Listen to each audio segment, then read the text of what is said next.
Putin has threatened revolution, as angry Russians turn on their president.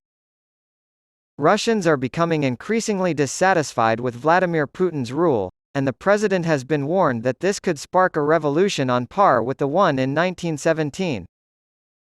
Yevgeny Prigozhin, a one-time close ally of Putin's, has warned that the unfolding events in Ukraine could have catastrophic consequences for the Russian government.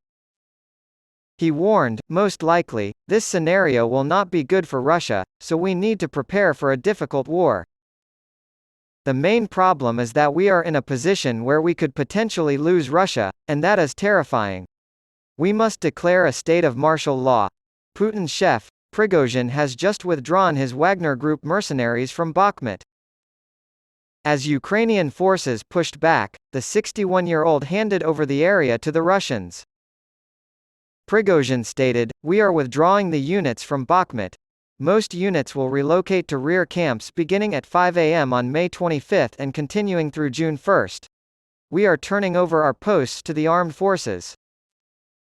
Moscow's elite need to get serious about the war, Prigozhin warned, or Russia could face a revolution like the one the Romanovs faced in 1917 and lose in the ex-Soviet state. According to reports, Ukraine is planning a counteroffensive to force Putin's troops back to the borders set up during the previous annexation in 2014. The Ministry of Defense reported that, up to several battalions, from Russia had been redeployed in the last 4 days to strengthen the Bakhmut sector.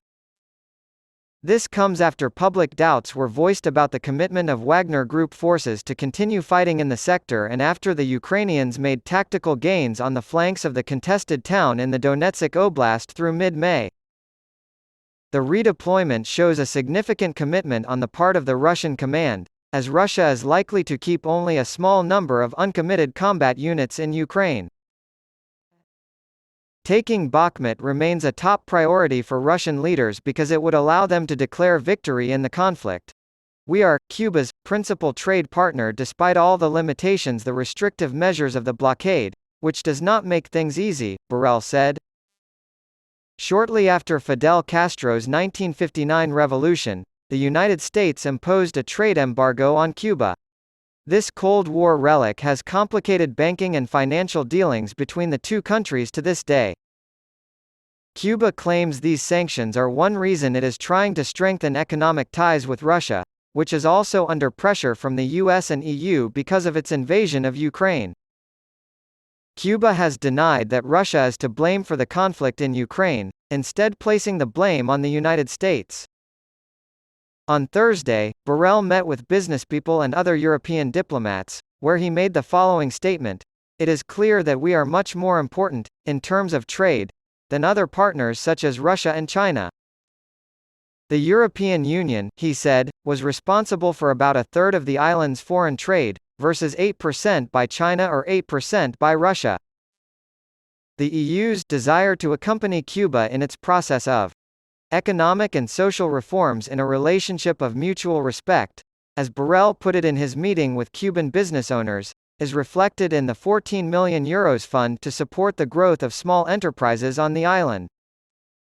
After the largest anti-government protests in decades took place in Cuba in July 2021, the European Union, a longtime trade partner with Cuba, voiced concern over human rights on the island. On Thursday, Borrell stated his desire to discuss human rights with Cuban officials by the end of 2023. On Monday, the UK Ministry of Defence updated the public with new intelligence on the situation in Bakhmut.